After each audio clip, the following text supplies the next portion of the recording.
I don't know what we can talk about in this nation without talking about white superiority, honestly. Who defines the meaning of God also defines the relationship between economy and God.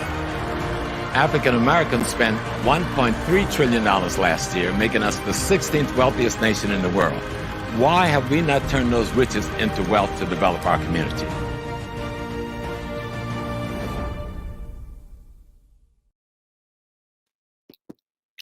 Peace, family. How's everybody doing today? Thank you for joining us on a Wednesday, which is super cool. So excited. I know you guys are so tired of me saying I'm so excited, but let me tell you, this is like one of the best things I've ever done is being able to host this show because I get to meet so many cool people and just learn so much. And so tonight it's not gonna, it's the same thing. We're gonna learn a lot of good information, get inspired to get this work done. So before I get started, I first want to say, if you are looking at this film right now, looking at HAPI Talks, and you have not seen our documentary with 30 scholars in it, I'm going to need for you to go to hapifilm.com and get the DVD, or you can get the digital download. So you can watch Dame on tonight, and then as soon as you're done, you can just pop on the download and watch HAPI. Okay. Because when you watch the film, then you'll understand how HAPI Talks fits into it, okay? We were going to premiere this film last year. I think in April, we were going to, have the film at the Schomburg. That was going to be our big premiere. But then COVID happened. And so with COVID happening, we were trying to figure out how can we still keep this momentum going? We had a big premiere at Medgar Evers.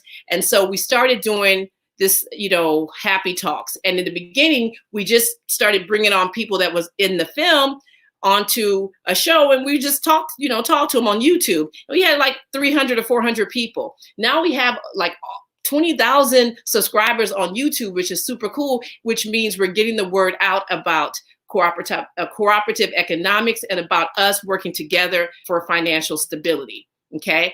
And so this is why it's important for you to see the film, because it's important for you to see the film for a couple of reasons. One, you would be helping us to be able to get more people, to reach more people so that they can see the film as well, so that everyone can start thinking about economics, and not just in terms of money, but in terms of how we can use this currency, to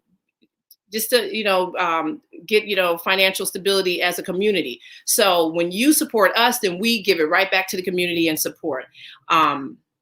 Also, if you want to, if you already have the DVD and you got the digital download, you can also get merchandise if you go to hapifilm.com. Tonight I have on our Nubia t-shirt. We have lots of t-shirts. We actually have a new color, a nice sienna orange. It looks good. I'm telling you, it looks good for the summertime. So you can, buy any of the t-shirts. We have posters, and we have the filmmaker's other two films that he did on there, Nubia and the Tekken. So there's lots of ways for you to show us love. If you've got everything and you're like, okay, I have everything, you can just donate to us. You can go to hapifilm.com, and there's a donate button right there that you can, donate, or you can go to Cash App, and right there, Happy Film, $Happy Film. So lots of ways for you to contribute so that we can continue to do the work that we're doing. A lot of times when we get donations from you guys, we actually put it right back into our guests. Like tonight, we got a little something coming for somebody who's paying attention. That's all I'm going to say.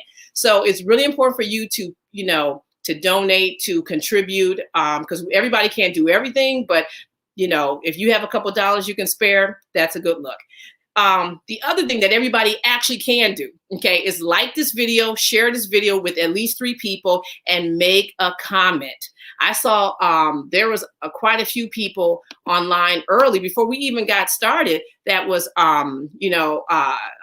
sending Dame a lot of love.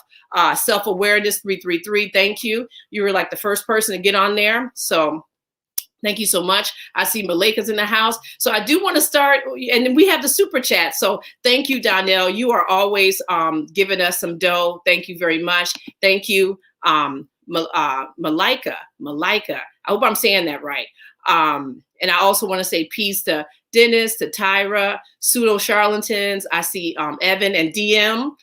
These are all people that are always supporting us. So thank you so very much. So this guy right here, oh gosh, I don't even know where to get started. When I was just, doing some research to sit down with him, and I started looking at all this guy's films, and I was like, I know exactly what I was doing when I was watching each one of these films. And so this is a really cool moment to be able to sit down with someone that has inspired, definitely inspired me to be about my business and to just know that I can go out there and demand certain things. So this is why this is so important for us to sit down with him, so that we can have a different voice that's going to help us to move on to where we have to go. Because again, we are here for cooperative economics, and we are here for financial stability as a community. Okay. And that we need to do that by all means necessary. So without further ado, I want to introduce to you Mr. Damon Dash. Hey, what's happening? How you doing? I'm chilling. How you doing? I'm good. I'm good. I'm in Harlem, so I feel like I'm a little close to you right now. You're in Harlem. You're definitely close to my heart. Yes. It took me forever to get to New York City. I'm from Detroit. And so I was like, it seems like since I was born, I was like, I need to be in New York City. So I'm so happy I'm finally here. This is all right. I want to thank you so much for coming on the show. This is actually your second time. So for those that don't know, Damon Dash is part of the OSG group, Off School Grounds, and we're going to ask him about that a little later on in the interview. And so you might want to go and check that. That interview that we did, it was really, really actually powerful. All right, Mr. Damon Dash, let's just start off with something just very easy and get this show on the road. So now, when did you realize that you wanted to be your own boss? And it was first started with that. Like, when did you realize you wanted to be your own boss? I just never really knew life with a boss.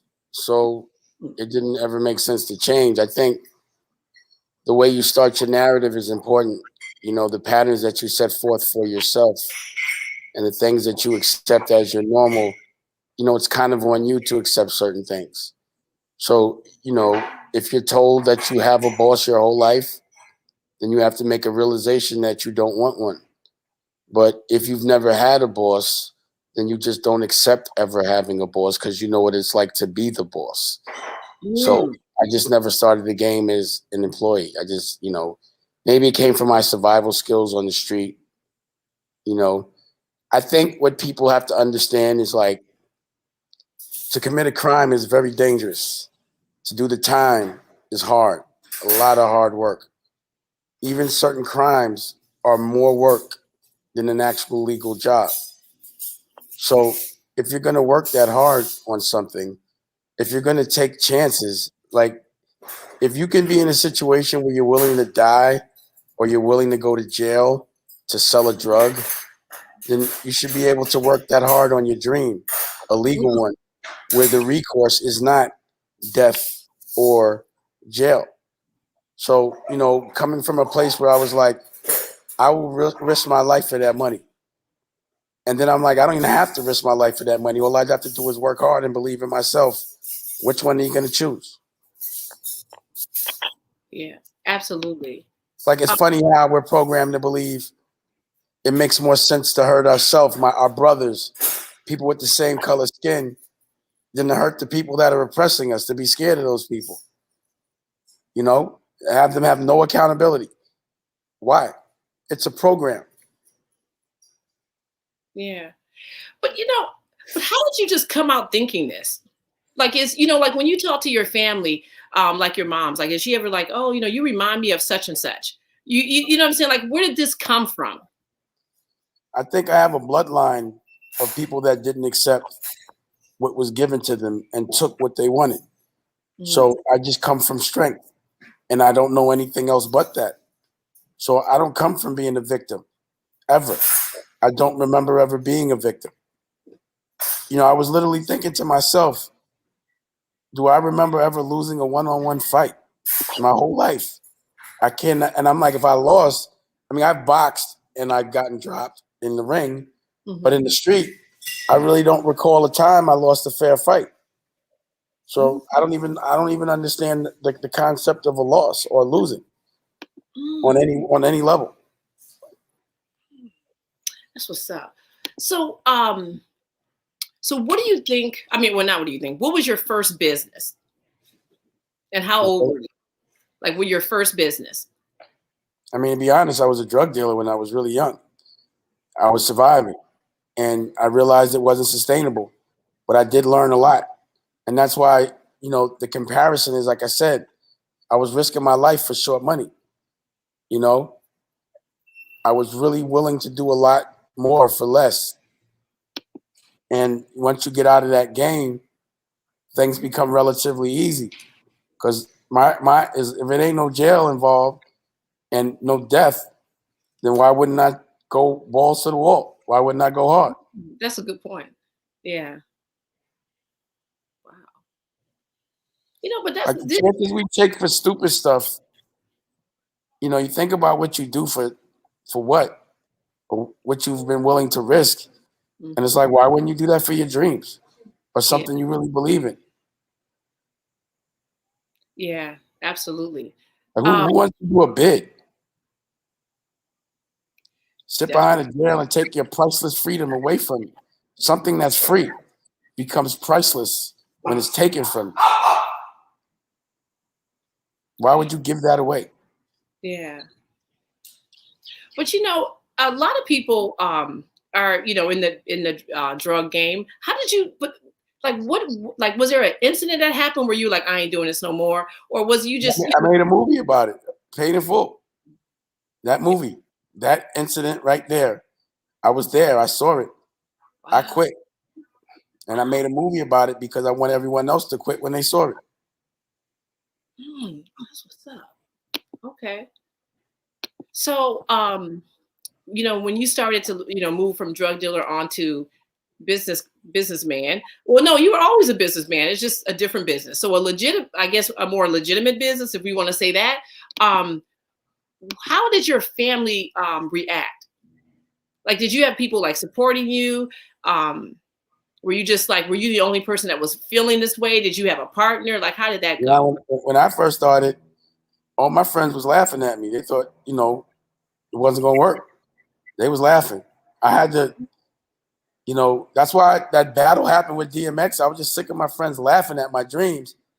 I'm like, yo, come see it firsthand, you know, what I'm fighting for. So, you know, when you have a dream, it's supposed to make people uncomfortable because they can't fathom it becoming true. You know, my dreams make people scared. If they don't, they're not really dreams to me. I don't dream cheap. They don't cost $1. So I dream really big. And I enjoy dreaming. And I enjoy being around people that know how to dream. But if you ask somebody what their selfish dream is, 9 times out of 10, they don't know. It usually is to survive, which to me is not a dream. To have my bills paid, it's not a dream. Survival should never be the dream. Yeah, exactly. And that's, you know, and one way for that not to be the dream is to own your own business. You know. So anyway. Yeah. If you're waiting for somebody to give you your dream, you're gonna be waiting for your whole life. You got to take your dream. You got to take your dream. That's what's up. So when you think about mentoring, you know, how important is mentoring? And did you have a mentor? And are you mentoring someone now? I know there's a lot of questions. Well, I lead by example. I think that's the best form of mentorship. You can't tell nobody how to get money if you don't have none. You know, you can't tell somebody how to help themselves if you don't know how to help yourself. So I would never send somebody to do something I wouldn't do myself. So I lead by example and I televise it. And, you know, I feel like I've been mentoring generations. Absolutely. So, do you agree, with this whole notion that Black people are left behind in the business world? And if so, why? Black people are really good at business. We're not good at fitting into other people's form of business that don't behoove us. Again, it's funny what they call business. Businesses, I work for you, I sell my idea to you, then you pay me a salary, but you own it, and then you sell it back to me and my culture. That's one idea of business, but that's just not mine. I never fit into that structure. I think Black people will not compromise their integrity for business, and they take things more personal than another culture. So when I'm doing business and someone does something that I consider not honorable, people from other cultures can wear that. It's part of the game, where I take it personal, and that may be to default. But if I don't like your ethic, I ain't working with you. I don't really care how much money you can make me. If I don't like you, I'm not working with you. If your breath smells, I don't have to work with you. There it is. So what's your thought about like cooperative economics? What does that mean? Cooperative economics, us supporting us making and manufacturing our things, and us supporting us, like us buying the things that we make. Yeah, that's the dream. That's the dream. That's the dream. You see, the divide and conquer game has been what's been holding us back for centuries. If we stick together, the 99% becomes a lot stronger than the 1%. There's enough of us to beat them out. But because we become individuals by fighting each other instead of sticking together, that's how they always get us. And for some reason, we think they're the plug and they're not. But that's the brainwash. Yeah. Just in your in your ascension to where you are, have you had more difficulties with Black folks or oppressors, white people, or colonizers, whatever? It's easier for me to fight another culture. I'm a lot tolerant with my own, so I let a lot more shit slide. But I don't let nothing slide over there. Like, if you're not from my culture, I'm punishing you publicly. If you are from my culture, more than likely I'll give you a pass. I'm just not going to work with you. Unless you start accusing me of things that I haven't done, which is what you're reading about in the newspaper right now. Oh, okay. We're going to leave that alone. This is HAPI. We're trying to get this business information. That was business information. That's business. That's what's going on. Yeah. Well, so when you think about like just being a business owner, you talked about a bunch of things so far that that you need to have. You need to have a dream. You need to believe in your dream. You need to be able to go all in on your dream. What are other things that people that do well in business need? Like, what other traits? You need to listen. You need to really, really learn how and what your business model is. And you have to know how to really look at your paperwork when you start doing contracts. Don't let your lawyers tell you what you do. You got to tell your lawyers what to do. You got to know your business. You have to know it. So you have to enjoy your business so much that you do it all day and it never feels like work. If you don't enjoy your job, then you're in hell. If you have to do something 8 hours a day that you hate, that sounds like torture to me. Yeah, absolutely. How many businesses do you have now? I couldn't even begin to count. Every day I'm inspired and I start new businesses, but it's everything, It's books, it's movies, it's documentaries, it's streaming services, it's music, it's fashion, it's liquor, it's weed. It's so much. It's education, it's philanthropy, It's as many, every emotion I have a business for it. Everything that inspires me, there's a business that reflects that. There's art, it's all of it. Yeah. It's almost insanity, actually. Wow. You know, but okay. So I'm trying to. Okay, so the street kind of made you, you made paid in full, and you were like, okay, I ain't doing this no more. I'm gonna But my turn. mother was an entrepreneur as well. You said what? My mother was an Oh, entrepreneur. okay. So Yeah, she talk about sold what. clothes. You know, I always had great, I was always spoiled. I never came from a place of like distress. The reason why I chose the hustle was because my mother wouldn't buy me a Suzuki when I was 15 and I was spoiled. So I was like, fuck it, I'll go get it myself. And that's what happened. And then from then on, it was just like I was burnt out. Ain't nothing better than having more money than adults when you're a kid. Nothing feels better than that. Yeah. You know, I got my first aren't the normal first. You know what I mean? So like, I don't know life being a teenager without having a professional business, or without having a car, or without having jewelry, or without having people that work for me. I don't even know what it feels like not to have a crew. I was a young boss in the street. You know what I mean? Like a 15-year-old that had people. I was hitting other guys with work. So also, I don't know a 20s without being a mogul, a music mogul. That's what my 20s look like. I don't know another life. I don't know a 30s without being fashion, music, and everything else I was doing. I don't know a 40s without it. You know, this is a normal life for me. It didn't just start.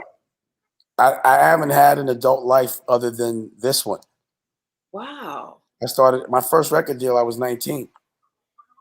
So I really don't understand certain things. I just don't forget where I came from. So you speak about so this is good. So in terms of like with kids nowadays, like what if you had a dream for them, what would it look like in terms of them learning business? Like what would that look like? It would And look when would like what do you do every day for fun and making $1 billion off of it? You have to figure out what you love and make money doing that, because you love doing it, that you do it better than everybody else. You do it so much. Yeah. So in the beginning, you were, you started, like you said, you did the movie, and then you started doing music. Was those things that you loved, or were those things that you were just passionate about at the time, or was that? No, I still love music. I love fashion. I go to movies. I love making movies. Mhm. You know, I love smoking. I love drinking. I love everything. Everything fun. That's what I make money off. Yeah, I love teaching things based on what I've learned. You know, yeah. if I'm gonna be diabetic, I'm gonna make money off it too. Let me tell you, the first person I know to have that has a show, a diabetic show. I was looking at that. I was like, what? And you know what? This is a good segue. Okay, guys, listen. Dame Dash has a online streaming service now. Okay. And so the first two people, Hoppy's going to give them a year subscription to his streaming service.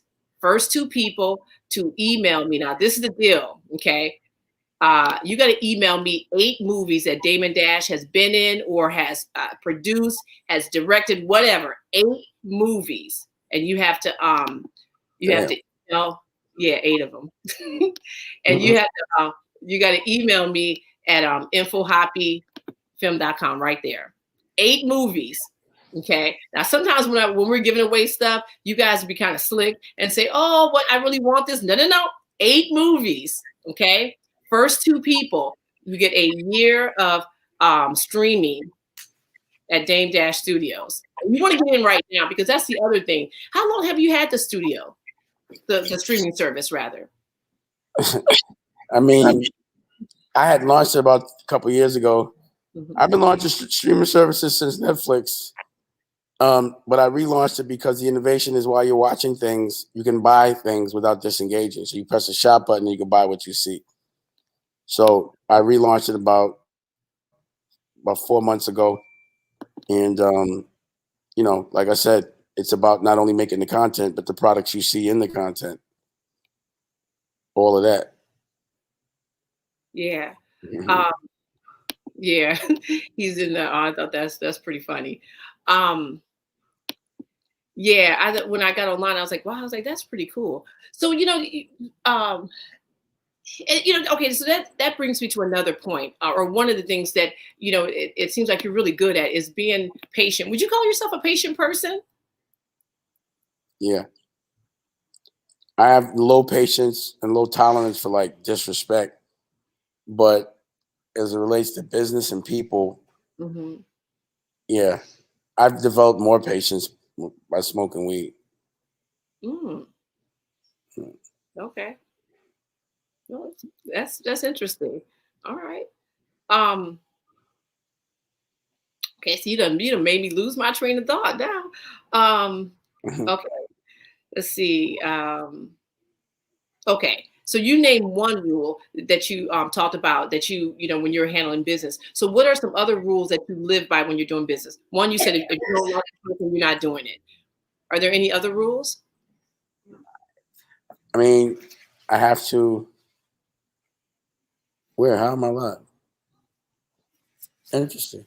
I have to enjoy it, you know, to the extent that I'm putting at least 8 to 9 hours a day into it. You know, I like to write everything down on colored paper. I don't like typing notes because it's the same emotion and feeling. I like the art of writing, so everyone around me has colored pens and papers and a notebook that reflects all their dreams and chapters and on schedule. You know, it's important to sit down and talk about your dreams daily with the people that are helping you achieve them. So, you have to keep talking about them. I put all my dreams on the wall, so I'm always looking at them. It becomes my wallpaper, so I never forget, never out of sight, out of mind. And also, it's important to me to think about it, you know, really dream. Because if you think about something for more than a minute and a half, it becomes a manifestation. So I want everyone around me dreaming as well, so we can all manifest fast. I like manifesting fast. That's like an oxymoron, but that's how you get where you got to go. So in the beginning, you might not have had all these things like, figured out. What obstacles along the way helped you to kind of get to this place where you are now? You know. I think once you go through some real pain, Mm. you don't have any fear of anything, and you embrace things that most consider obstacles. I just call it part of the game. So when I'm rumbling, I'm not like, he swung at me. I'm like, bring it. I've been waiting for you. You know what I'm saying? Win or lose, I'm going to fight because this is what the game entails. So you have to know that you have to brace your face because you're going to get hit, but it's easier when you get punched, but you always got to punch back. And you have to love those problems. Line them up so you can shut them down. Mm. Do you lose sleep over anything? Like Not at now? all. Now, okay. What about like back in the day, like when you were 19?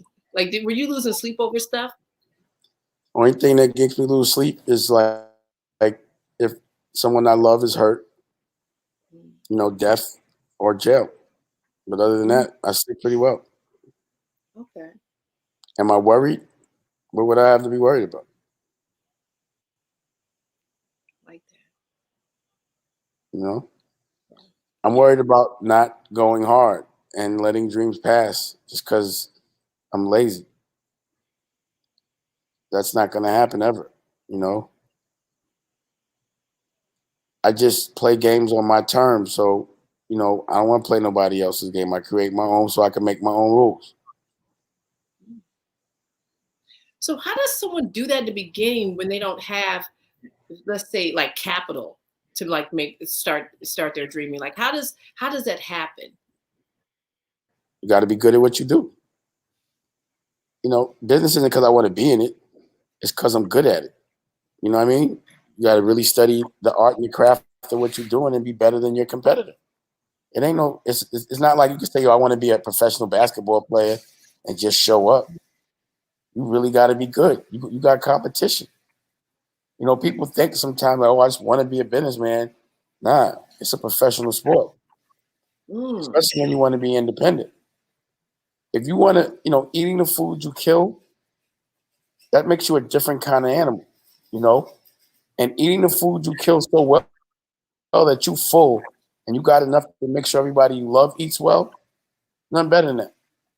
But nobody gives you that, So for me, it's like, if I got to, when it's time, I'm going to fight, and I'm going to fight hard from people I love so they don't have to. But is this a hard fight? But believing in myself, that's not hard. Being good at what I do, that's not hard. Staying away from suckers, that's not hard for me. It's not hard for me. It's easy for me to stay away from a sucker. Where a lot of people like, yo, I can't do nothing without a sucker.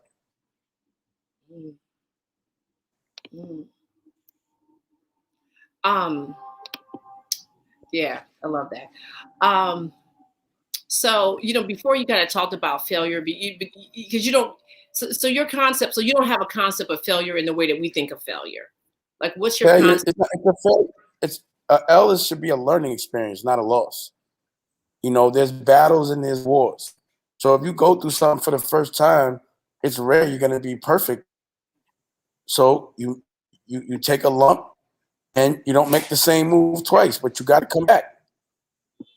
When you do anything for the first time, when you lift weights for the first time, you don't get muscles overnight. You got to feel some pain before the joints start growing and getting hard. Pause. You know what I'm saying? So it's the same thing in life. The more you work at something, the stronger you get at it. The less you work at it, you're going to be flabby. And you ain't going to make no muscle. And whoever has muscle is going to dominate you. And it might be me. I love it. Yeah, you're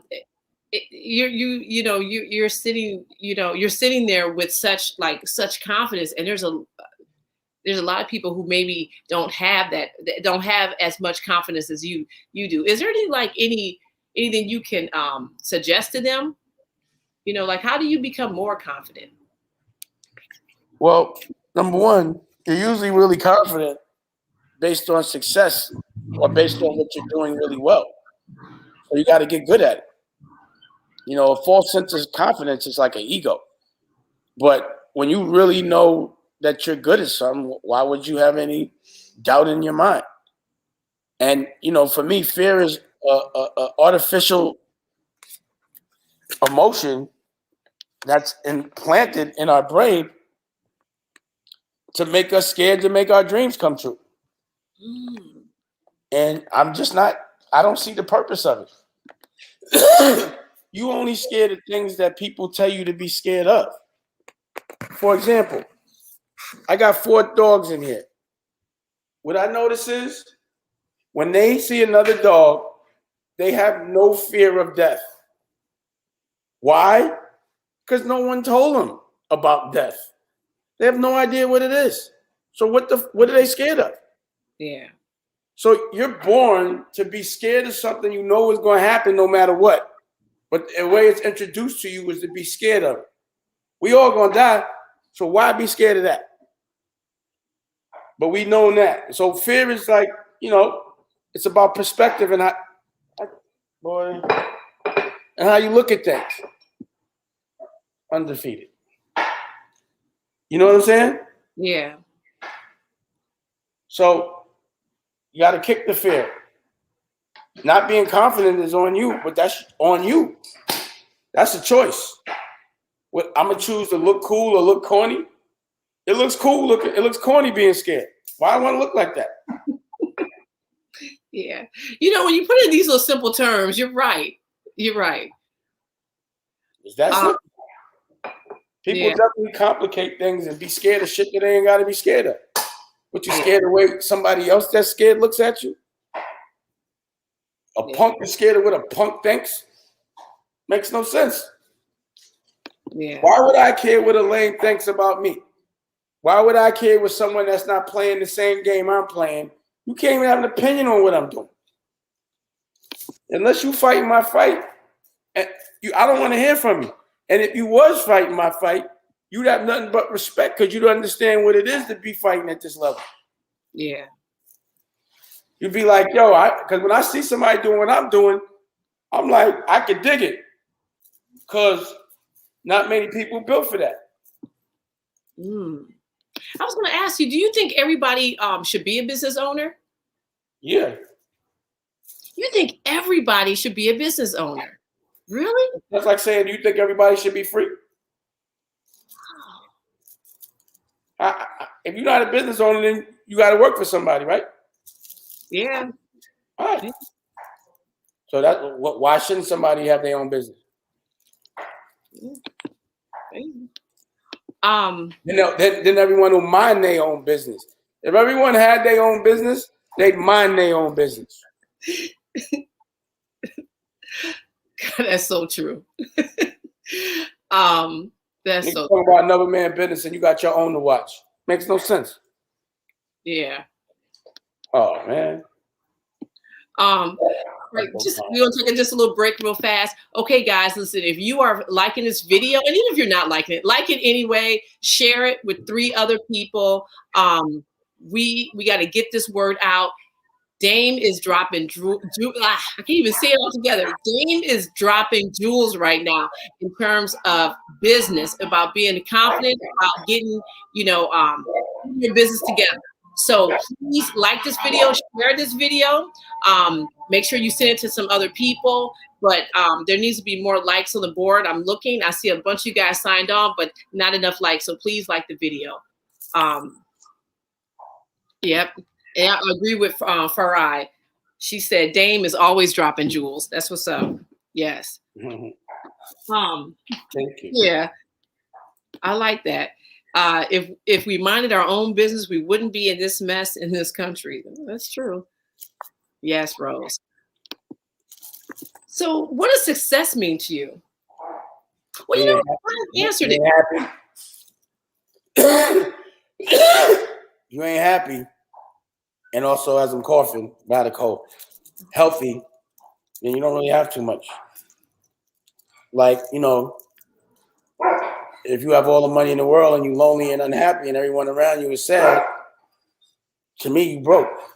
Yeah.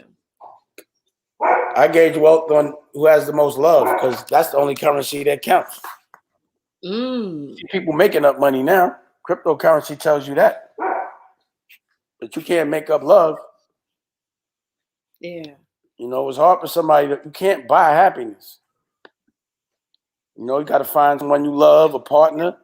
Y'all become one, and y'all enjoy everything y'all create thereafter. That's how I've always looked at it. Yeah. Yeah.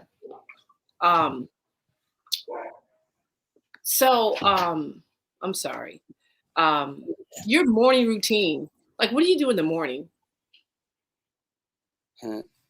I get up. You want to know this whole? It's funny because I just did a TV show and I went through the whole. That's why I laughed. Oh, because I always feel like people who are very successful, who are millionaires or billionaires, like there's some things that they always do, and it's like they have a rhythm about stuff. So I just want to know, like, what's your routine? So my son gets up. My wife, Rocky, makes sure my son's in my face. This is like 6:30. I go take a shit. While I'm taking a shit, I'm looking at my vision board that's on my toilet. In my toilet, I can walk to the bathroom and show it to you right now. Then I look at all the news and all the bullshit, get my social media, make sure all that's straight. Then I go smoke a joint. Then Rocky makes me a whole gallon of sea moss water and, vitamins. I start drinking that, smoke another joint. And then I usually make a phone call or 2, call back to New York because it's about 10 in New York. Smoke another joint. And then I go down to the gym and work out. I turn on the steam room. or the sauna. Get that fired up. Go work out. Oh wait, before I go work out, I wash off the deck, the pool deck, because the dogs always piss on the deck, and I don't like piss on the deck. Pause. And then I smoke, and then I go work out, and then around 10 o'clock, 11, people start coming in that work at my home office, and we have a meeting about the day, sit around and talk about our dreams, scheduling, looking at edits. You know, Rocky and I and Nicolette talk. Then Rocky goes and talks to her staff, and then I usually get a foot massage. Oh yeah, and you know, Rocky makes breakfast, feed the baby, because he's doing that thing where he's feeding himself. Yeah. And also I'll get some time to play with him in his room, you know, a little bit. Yeah, and then we get to work. So about 12 after it's like we prepare for work. We might start really working after we call the plays, about 12-1, depending on what I got going on. And then it's usually right to the Zooms. You know what? You know, when you're in your meeting and you're with your team and you guys are talking about your dreams, do you hold them accountable for following their dreams? 100%. So I can show it to you. We all got our notebooks, our folders, and they're all got schedules. And after I go through my stuff, I'm usually happy because they do my stuff, but then I'm usually mad because they're not doing their stuff for themselves. Yeah, I remember when during the interview with OSG, I think Dr. Malik was talking about this. Malik Small. He said that you guys had a meeting and you were just like, well, you know, what's your selfish dream? And then you were like, you can't come back to the meeting without an LLC. Is that how that went down? Well, it was, you got to start your dream. Don't come back to them, because we have a meeting. We talk about entrepreneurship with the principals, because you can't teach no kids how to get money if you can't teach a kid how to be an entrepreneur if you can't actually be one. So to show the kids, you want to know how they're going to listen to you. I listened to the plug on the block, whoever was getting the money, you know. So you got to have a vision, a dream. First, you know, you got to know what you want to buy, kind of. And, you know, you might want a big house that costs 20 million. Then you got to figure out what you're going to do to make that 20 million. And you dream about what's the best case scenario. What's the best way for me to make this money while I'm happy? And then you start to find your path, because there is a path to get there. You just got to find it. And every path ain't for everybody. Everyone has different paths to get to the same goal, but you got to find the one that works for you. And that might mean walking up one path and figuring out this ain't it, and going back down and starting all over and finding another path. But you got to keep looking for the path to get to the goal until you get to the goal.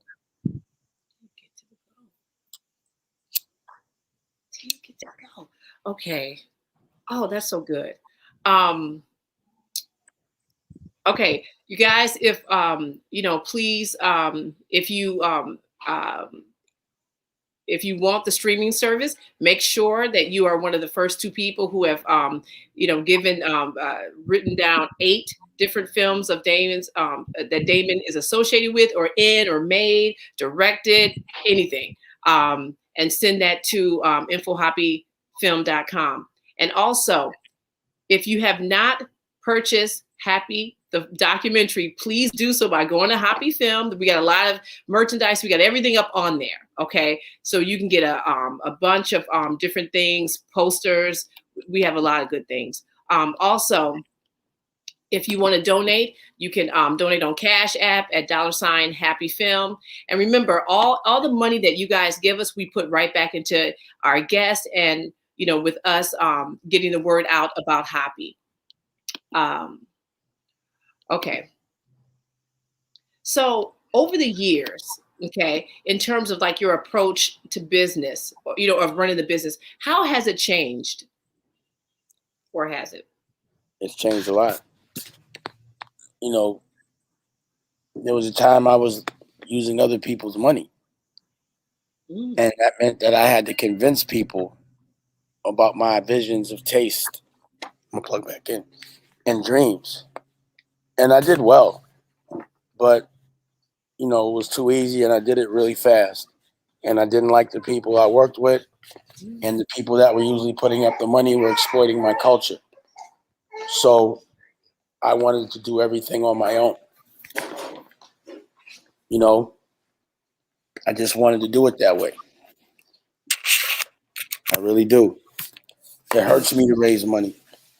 And I'm going through something right now where I might have to raise some money. And I'm like, I hate raising money, but sometimes it'd be great.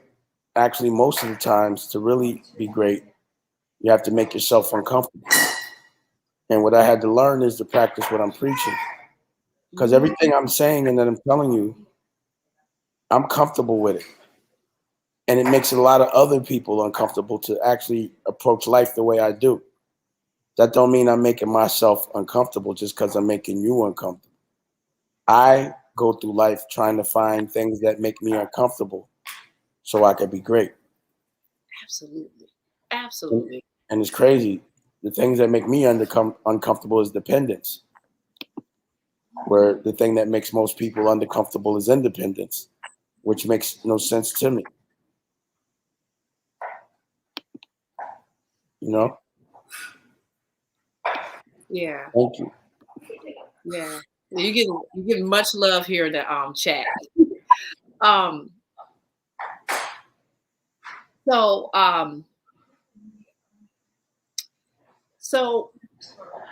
you know, what are like some specific things? We like specific, you know, that happened to you where you were like, okay, like in terms of business, like, you know, the way that you were approaching business, what were like some specific things that happened where you were like, okay, no, I can't do this again this way. I'm gonna have to try it this way. When I was seeing my partners exploit artists and being selfish, you know, when I was seeing certain tactics that I don't play, certain asses being kissed that I will never kiss, you know, like, are you a gangster in the street and a sucker behind closed doors in the office? So wait, what is it? Okay, what is a sucker? Like in your definition, like what is it? What does it mean to be a sucker? A sucker is somebody that's around people that they don't like just for $1. A sucker is someone that looks the other way, that'll take any money, that'll cheat to win, which will never be a win. That's a sucker. Someone that goes for the gaffle. You know, just because somebody sells you a dream, you buy it, knowing the shit ain't true, just because it feels good when they say it. You're a sucker. Someone that's going to sell out your friends or your family or compromise your morals and your principles. Sucker. Someone that signs on to a contract or a game and then cheats, whether it's written or unwritten. No honor makes you a sucker. All that. I choose to be sucker free. I like that. I like that. Yeah, you know what? I agree with Nelson. He's like right there, real talk. Facts on facts on facts. Yeah. Okay. All right. So go ahead. You were telling I just stopped you to ask you about what it takes to be a sucker. I mean, like, what is a sucker? But finish telling me about the things that you know, that happened to you where you were like, okay, I can't do this anymore. I got to do this over here. I mean, I told you, you know, for me to get into specifics would be shitting on people that you may know. And I don't want to do that. Okay. But when I see people that some may think are doing things respectful, selling out their culture, I can't be a part of that. You know, I can't do business with the same people you do business with, because the people you do business with hate us. They're laughing at us. I don't care how much money they give me. I'm not giving you my culture. I don't care. So you got to think, the biggest sellout gets paid the most by the people that he's selling to. You selling your culture to somebody else, they're going to pat you on your back and make you look like a star. as long as you keep selling out your culture. That's the one that gets rewarded by them the most. Yeah. And then us, we celebrate that person because we live vicariously through them when they're giving us up for self-preservation and not sharing. That's a sucker. Yeah.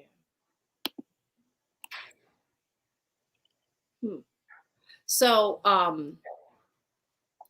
want to just ask you about OSG. So OSG, for you guys that don't know, that's Off School Grounds.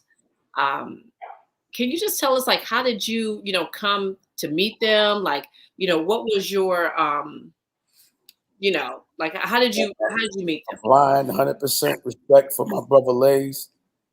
Like, he's my brother. So if he hit me and say, yo, I need you to jump on the Zoom, I don't even read it. I just jump on the Zoom. And this is one of those times I jumped on the Zoom. And when I got there, I'm like, oh, shit. I didn't know this is what I was walking into. And, I was happy to see Black educators, principals. I hadn't seen that pedigree of principal before. I had lost a lot of respect for the educational system and the people that were in it. But when I met them, it made me approach things different. And I saw unapologetic heroes that deserve to be celebrated. Uncelebrated, humble people that work harder than most. And for kids. You know what I mean? So, my thing is, if I have a platform, I'm going to showcase whatever I think our culture needs to see. That's going to help and empower us. That's going to help the trajectory of our future as adults when we're kids.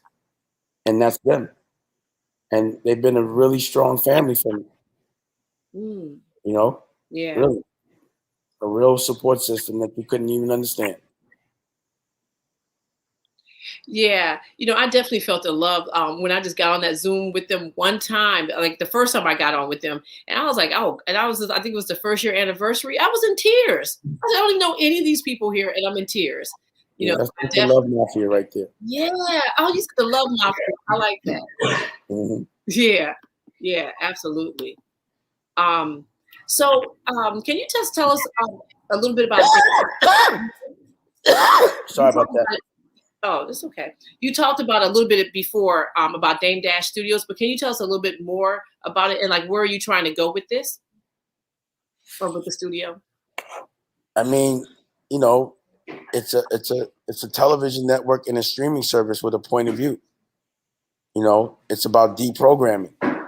So, we're programmed to think that, we should be only celebrated on television if we're being dysfunctional, and our stories have to be told by them. We got to sell them our stories. And then they kind of like give you a fee, own it, and exploit it and reap all the benefits from it and control the narrative. It's about talking about what's real health, wealth, teaching you how to pass laws, understanding, your options as it relates to the history of like religion, where we came from, cooking shows like my girl, Rocky Got Health is Wealth, traveling shows, scripted, docuseries, music, books. Yeah. And it's a platform to showcase people that may not have that platform that deserve it. If my block is clicking and your work is good, I'm going to let you hustle on my block. So it's a sort of, it's power. Like we don't have a television network to get anyone we want elected. That's how you control the world, is with information.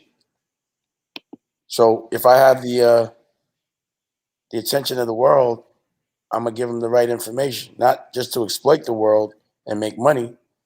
I want to make money, but I want to make money helping, not hurting. Yeah. Yeah, no, absolutely. When did you dream of the studio? Right after I sold Rockefeller.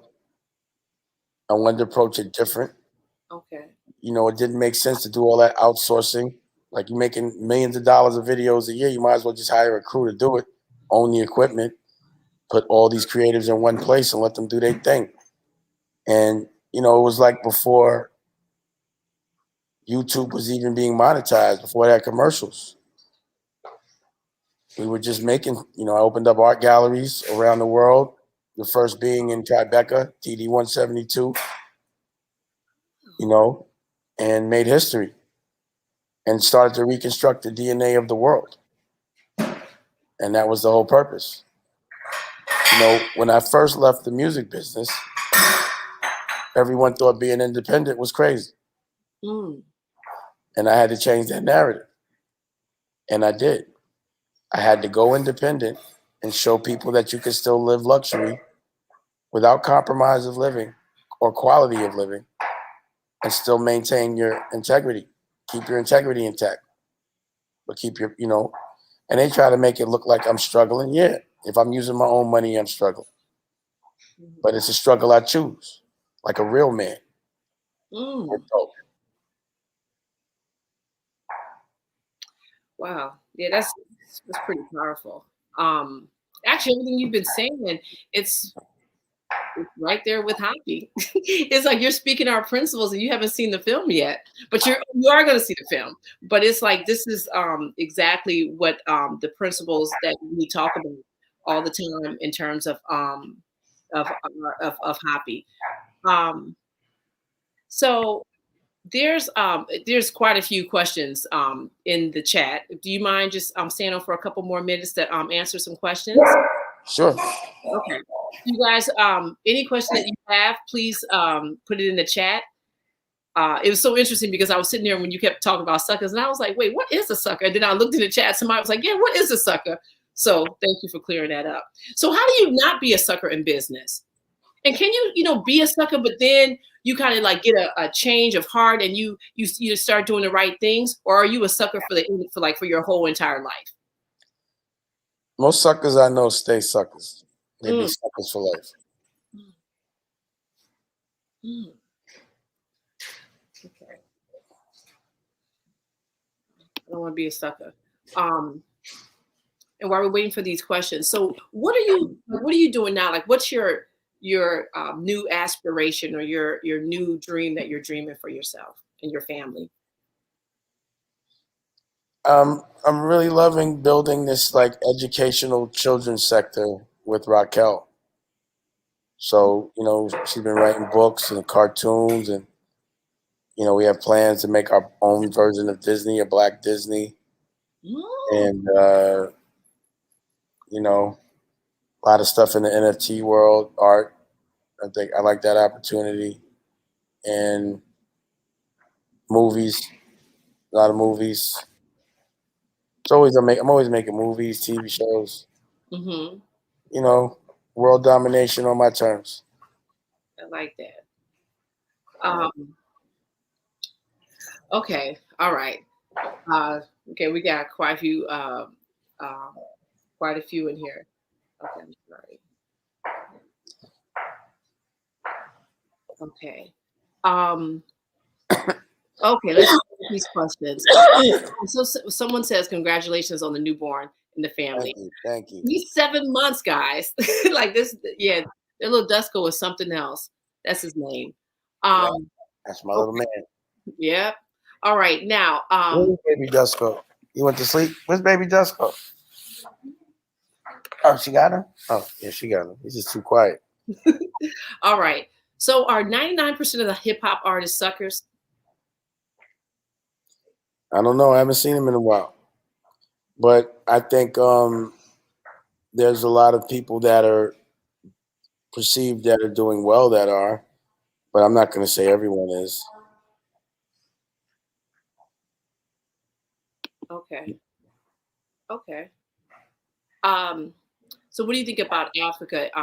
It has its most natural resources, but Africa has the same vultures colonization over and over again. You think that's true? Yeah, it's crazy out there. I was out there, and here's an example of the mentality. I was like, damn, I love these mangoes. This mango juice is crazy good. And like, yeah, it's African mango juice. You know how you got to get it?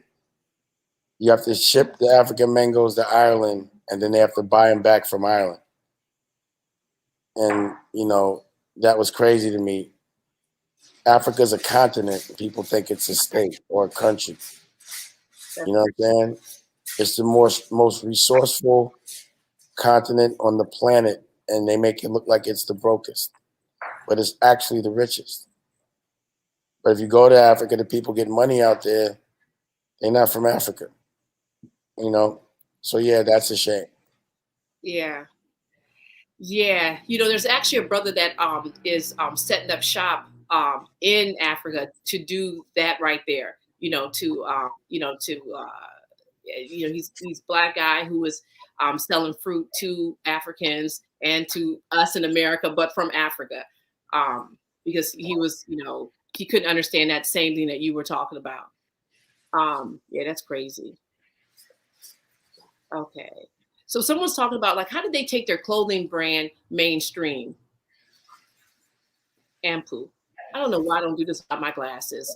Every week I should just have these glasses, but go ahead. Fashion is a rough business, you know, so you have to like start with a very high-end a high-end sort of a designer kind of a brand. Nicolette, you get that? Show her that I'm on a Zoom reader.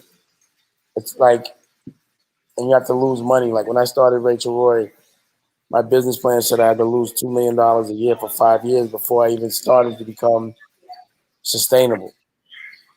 And, you know, the whole purpose was to get into like Bergdorf Goodman, which is one door, and get editorial. All perception is building a brand.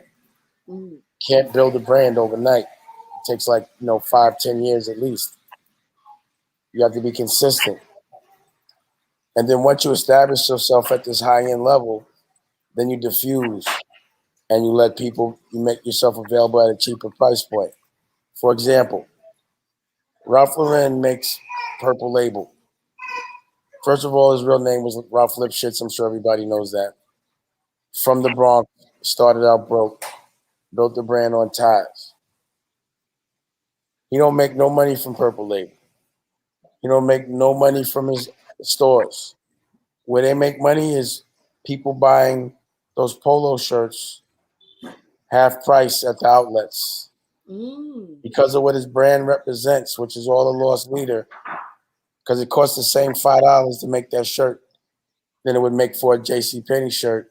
Because they put that polo horse on it, you'll buy it half price at $60 because it was at full price at $100, but it only costs $5 to make. So half price, you still make 5-6 times.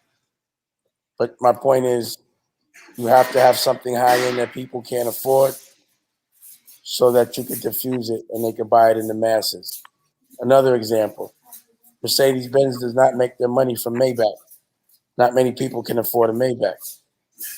People that can't afford a Maybach buy a 200 or 230. That's where they make their money. Rolex does not make their money from a gold presidential because not many people can afford it. They make their money from the $3,000 stainless steel version, where it probably costs them $100, $200 to make. And people buy that in volume. Okay.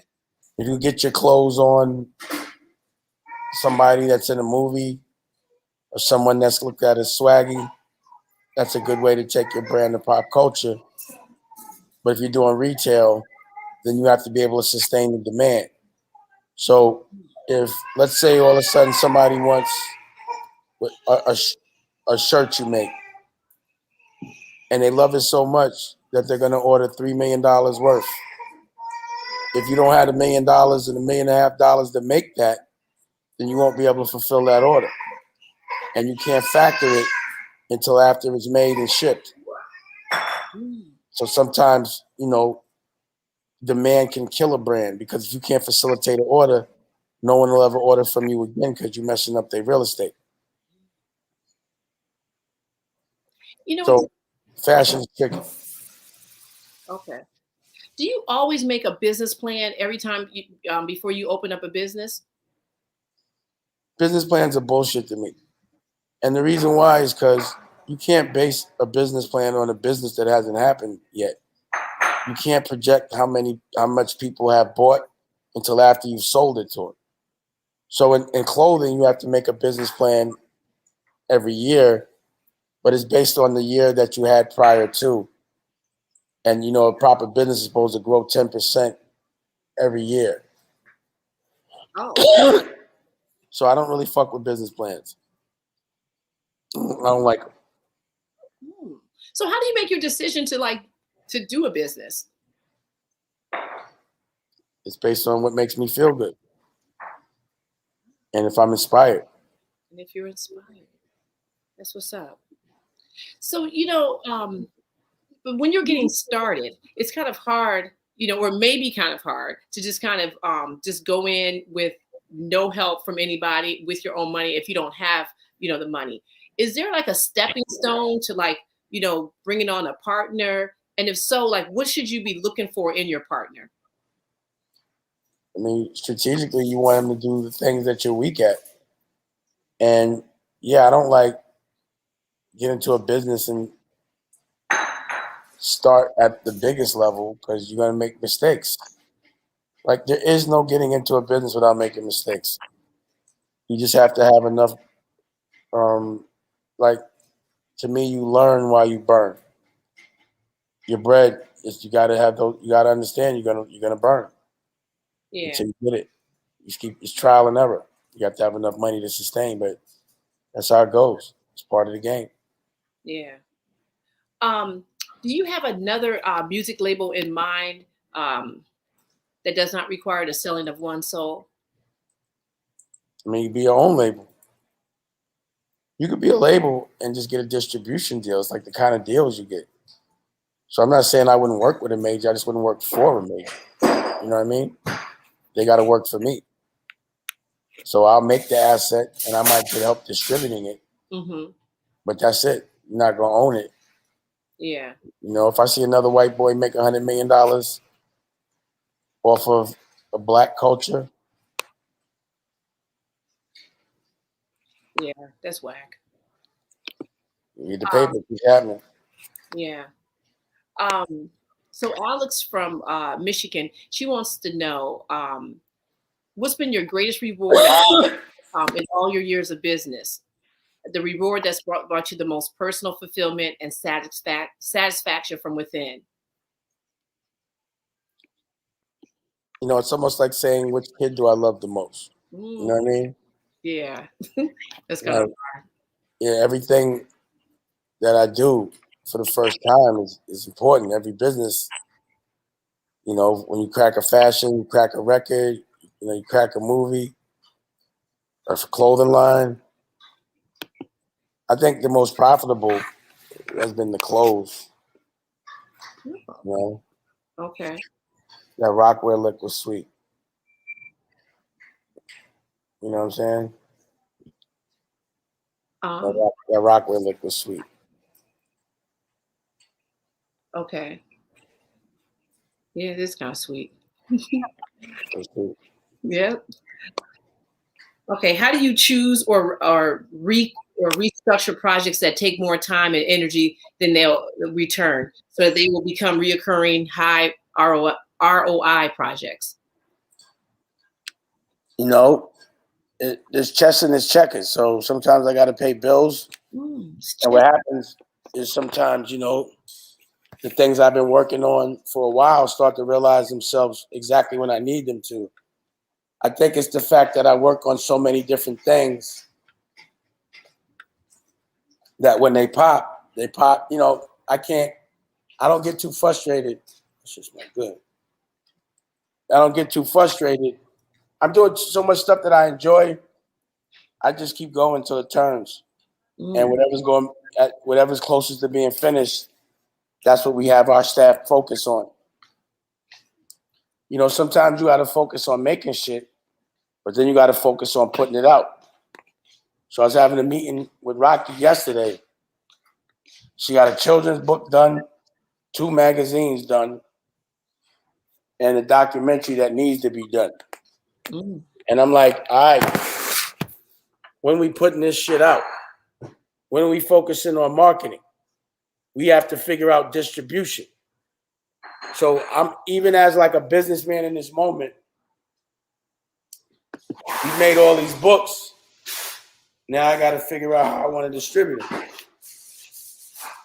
A couple of deals got on the table. I don't like them. So I got to figure that out. So I made the work.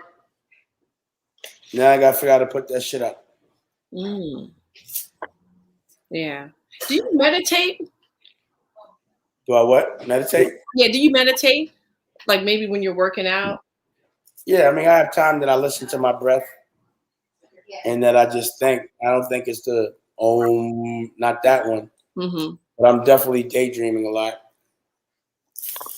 If I spend a lot of time talking to myself. When Rocky doesn't feel like listening anymore, she pretends she's asleep.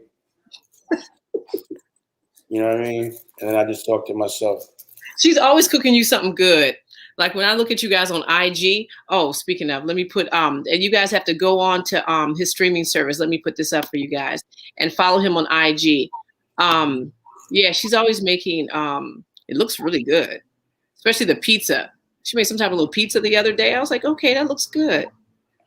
Rocky's the Don. She's very good. We call her Mother Nurturer. She takes care of everybody.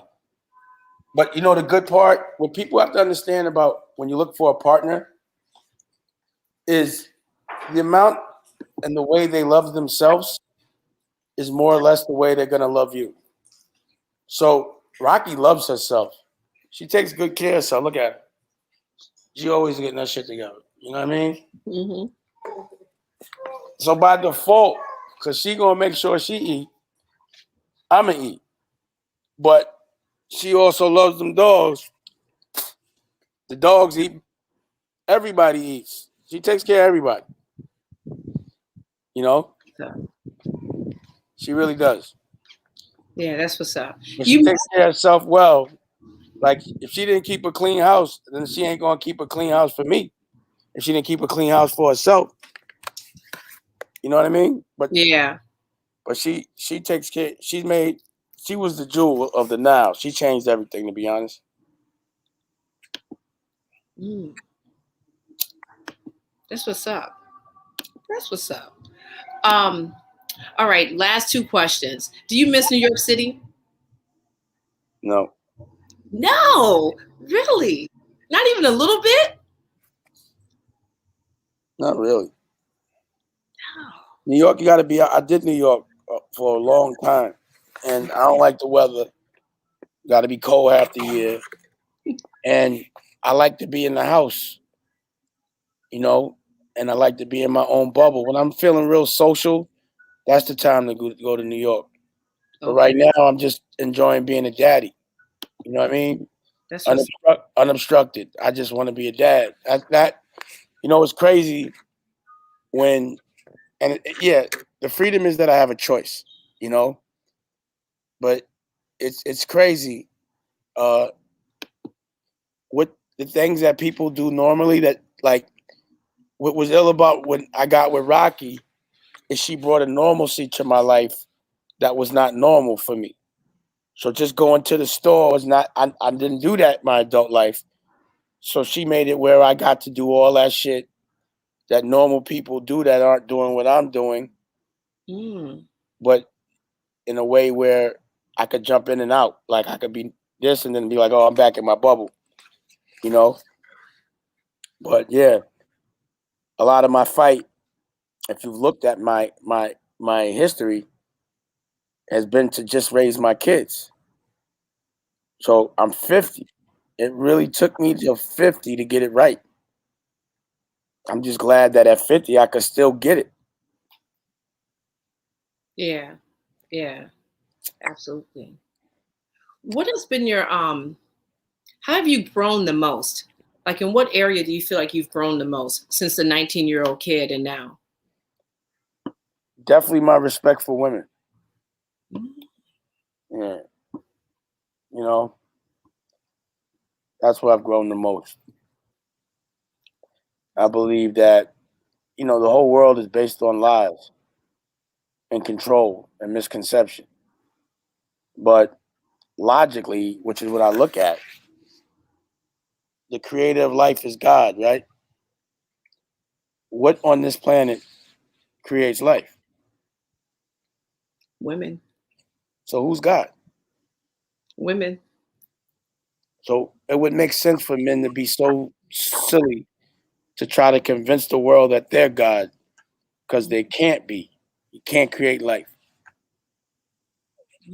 Our job, to me as a man, is to be a slave for a woman. And I enjoy it. And that's what makes me a king.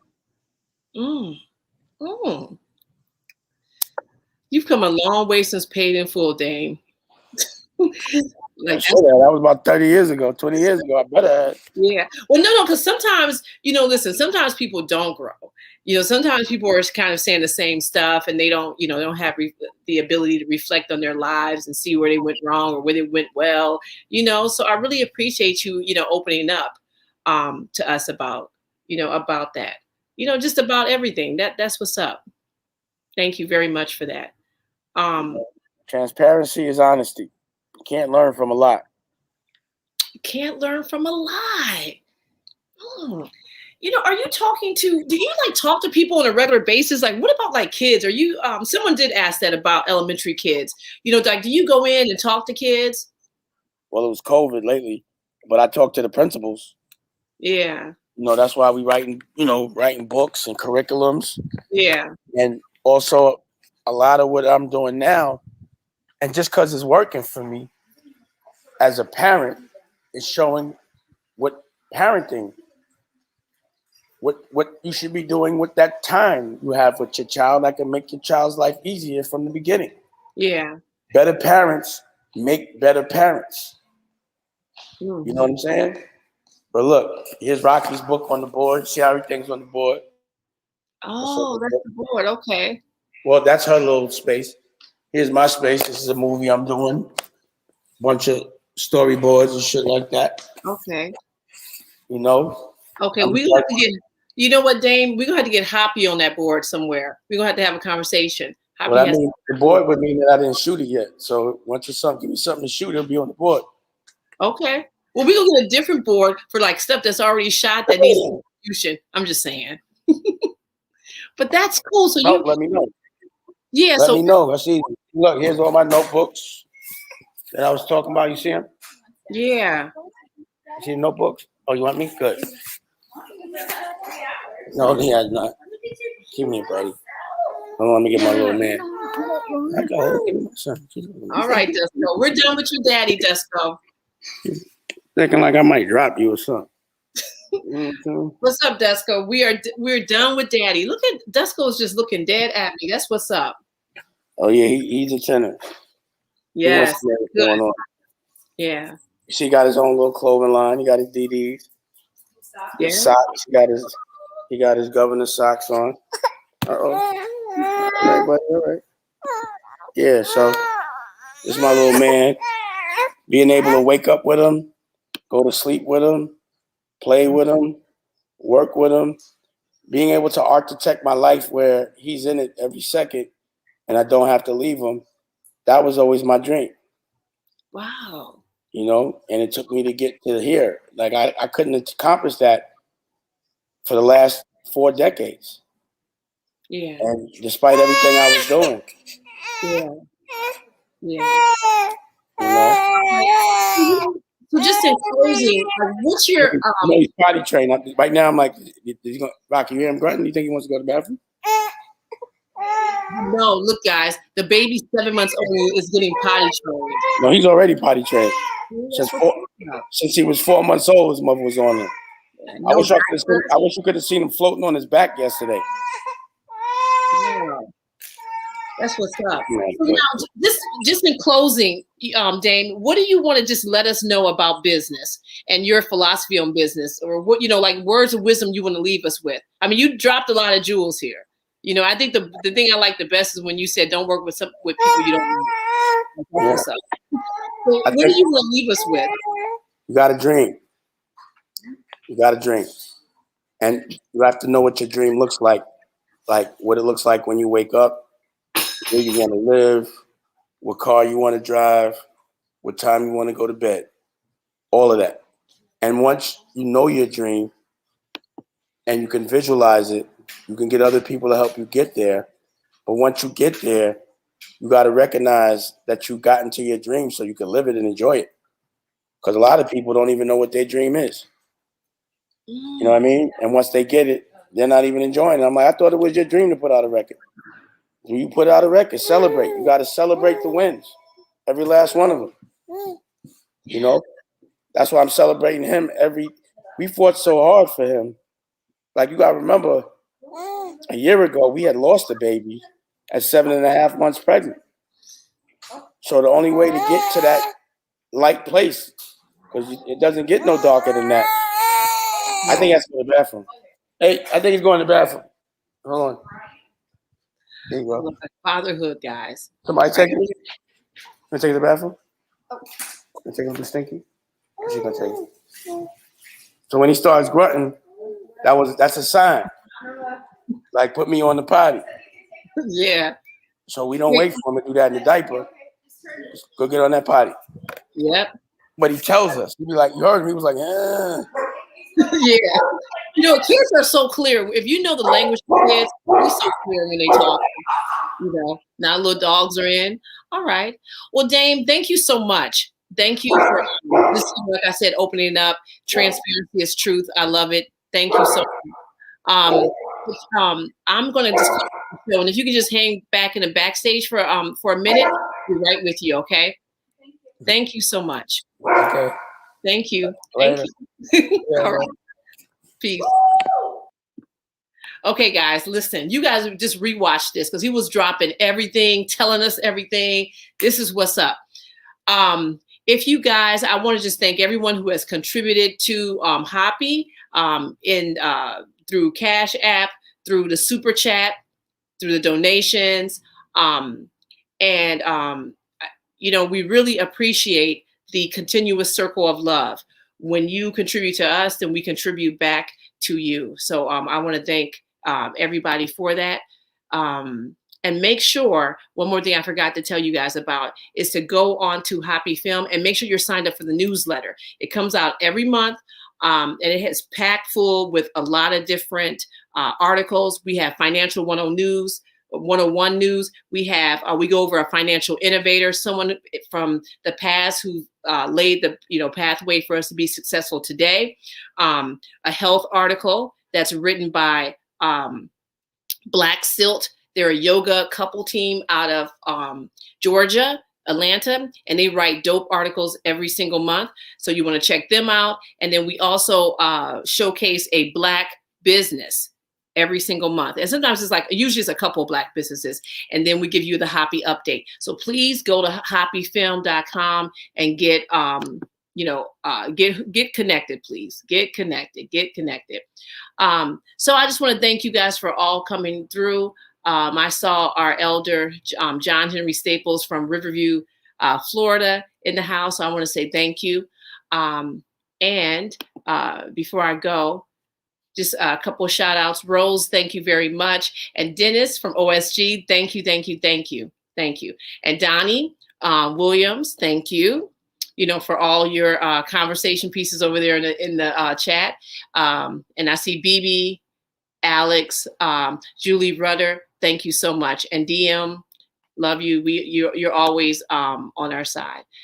So until next time. Oh, and one more thing, guys. Next week, if you are in the New York City area, HAPI is going to be at the African Street Festival, or I think they're calling it now the International African American Street Festival. But we're going to be there next week. Friday, Saturday, and Sunday. So please come by the tent. Please say what's up to myself. Taki will be there, and we'll probably have some of our elders out there as well. So make sure that's next weekend in New York City. If you're around, make sure that happens. We would love to see you guys. And that's it. So until next time, peace and blessings. I don't know what we can talk about in this nation without talking about white superiority, honestly. Who defines the meaning of God also defines the relationship between economy and God. African Americans spent $1.3 trillion last year, making us the 16th wealthiest nation in the world. Why have we not turned those riches into wealth to develop our community?